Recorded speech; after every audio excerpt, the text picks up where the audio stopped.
साईं तेरी याद महा सुखदाई। साईं तेरी याद महा सुखदाई।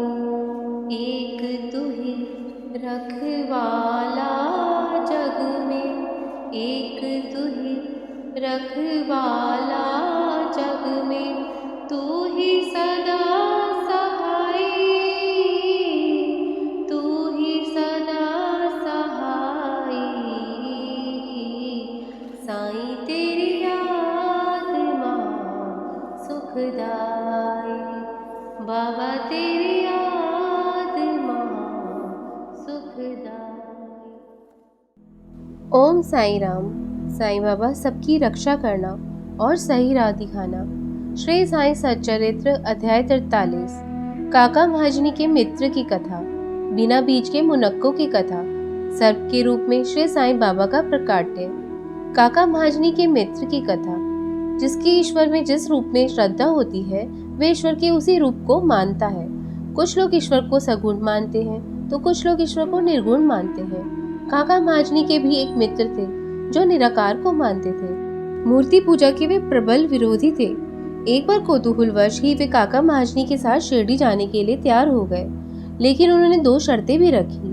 पहली शर्त थी कि वे बाबा को नमस्कार नहीं करेंगे, दूसरी शर्त थी कि वे बाबा को दक्षिणा भी नहीं देंगे। काका ने उनकी दोनों शर्तें मान ली। तब वे दोनों शनिवार की रात मुंबई से रवाना हुए और अगले दिन सवेरे शिरडी जा पहुंचे। जैसे ही उन्होंने मस्जिद की सीढ़ियों पर कदम रखा, वैसे ही बाबा ने काका के मित्र की ओर कुछ देर देखकर उनसे कहा कि अरे आइए श्रीमान, पधारिए, आपका स्वागत है। श्री साईं बाबा के कथन का वह अंदाज वैसा ही था जैसा अंदाज काका के मित्र के पिता का था। काका के मित्र को उस समय अपने कैलाशवासी पिता का स्मरण हो आया, जिससे उन्हें बड़ी प्रसन्नता हुई। मित्र के मुख से एकाएक निकल पड़ा कि यह स्वर मेरे पिताजी का ही है, इसमें संशय नहीं है। फिर वे अपनी शर्तें भूल गए और दौड़कर बाबा के श्री चरणों में अपना शीश झुका लिया। बाबा ने काका महाजनी से दोपहर में भी दक्षिणा मांगी और विदा के समय भी दक्षिणा मांगी, लेकिन उनके मित्र को उन्होंने कुछ भी नहीं कहा। तब बाबा के मित्र ने कानाफूसी करते हुए कहा कि भाई देखो, बाबा ने तुमसे 2 बार दक्षिणा मांगी, लेकिन मैं भी तो तुम्हारे साथ हूँ, आखिर मेरी क्यों अपेक्षा कर दी। काका ने कहा कि उचित तो यही रहेगा कि तुम स्वयं ही बाबा से पूछ लो। तब बाबा बोले कि अरे भाई, क्या कानाफूसी हो रही है। काका के मित्र ने बाबा से कहा कि क्या मैं आपको दक्षिणा दूं। इस बार बाबा ने कहा कि दक्षिणा देने की तुम्हारी इच्छा थी ही नहीं, इसलिए मैंने भी तुमसे दक्षिणा नहीं मांगी, लेकिन यदि तुम दक्षिणा देना चाहते हो तो दे सकते हो। फिर मित्र ने बाबा को 17 रुपए भेंट किए।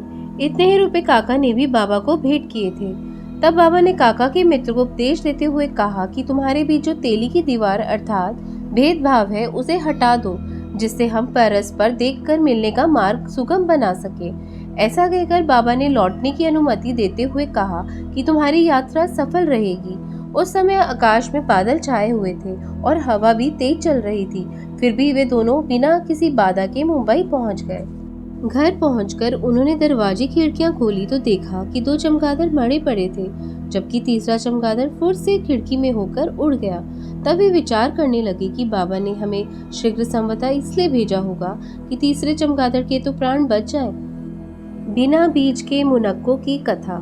मुंबई में एक फर्म थी जिसका नाम था ठक्कर धर्मसी जेठाभाई सॉलिसिटर। ठक्कर इसके मालिक थे और काका महाजनी इस फर्म के व्यवस्थापक थे।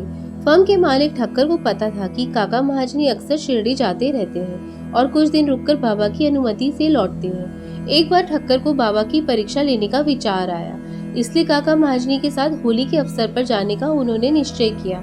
काका का शिरडी से लौटने का कोई निश्चित कार्यक्रम नहीं होता था, इसलिए उन्होंने अपने एक अन्य मित्र को भी साथ ले लिया। इस तरह वे तीनों शिरडी के लिए रवाना हो गए। रास्ते में काका महाजनी ने बाबा को भेंट करने के लिए 2 सेर मुनक्के ले लिए। ठीक समय पर शिरडी पहुंचकर वे बाबा के दर्शनार्थ मस्जिद में गए। उस समय बाबा साहेब तरखट भी वहां मौजूद थे। ठक्कर ने तरखट से आने का कारण पूछा तो तरखट ने कहा कि मैं तो बाबा के दर्शनार्थ आया हूँ, मुझे चमत्कारों से कोई मतलब नहीं है, यहाँ तो भक्तों की मनोकामनाएं पूरी होती हैं। इसी बीच काका महाजनी ने बाबा को नमस्कार करके मुनक्के उन्हें अर्पण कर दिए। तब बाबा ने वे मुनक्के भक्तों में बांटने की आज्ञा दे दी। कुछ मुनक्के ठक्कर को भी मिले। ठक्कर को मुनक्के अच्छे नहीं लगते थे और फिर डॉक्टर ने भी मना किया हुआ था, अतः वे निर्णय नहीं कर पाए कि मुनक्के ले या नहीं।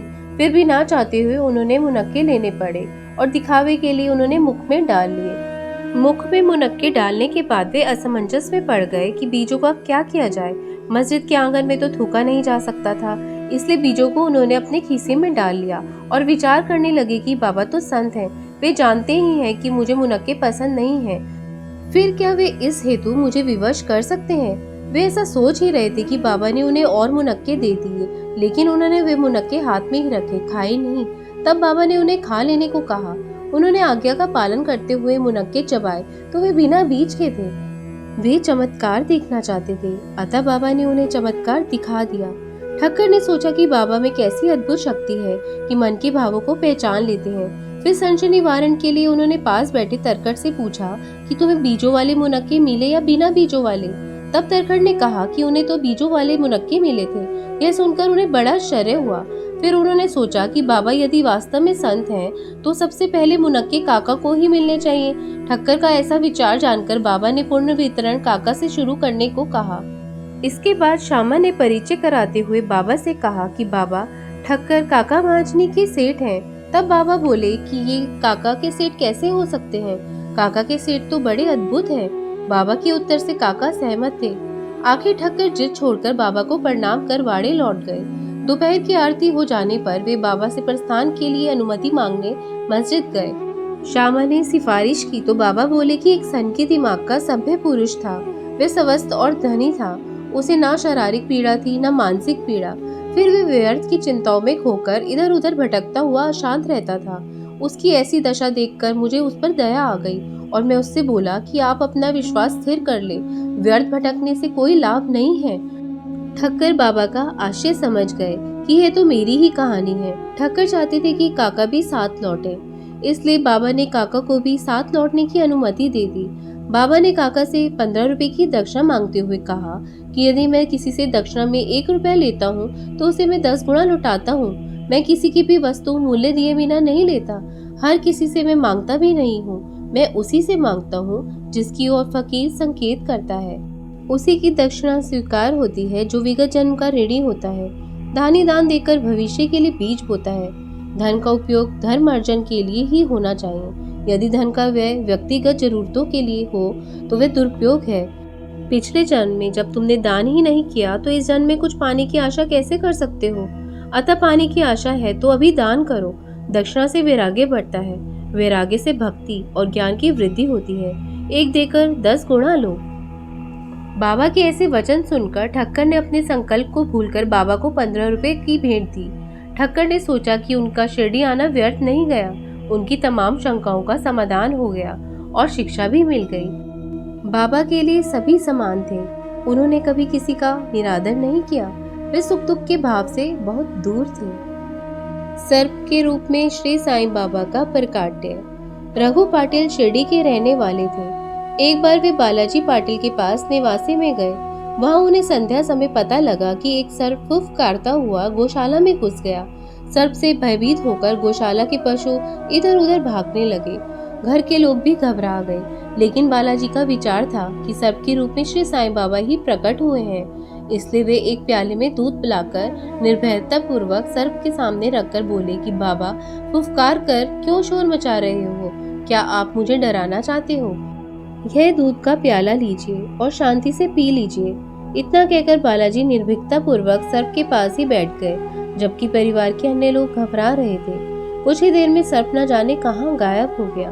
पूरी गौशाला छान मारी, लेकिन सर्प का कहीं अता पता नहीं लगा। ओम साई नमो नमः। अब हम आगे अध्याय 44 का अध्ययन करेंगे। तब तक साईं स्मरण करते रहिए और अच्छे कार्य करें। ओम साईराम, ओम साईराम।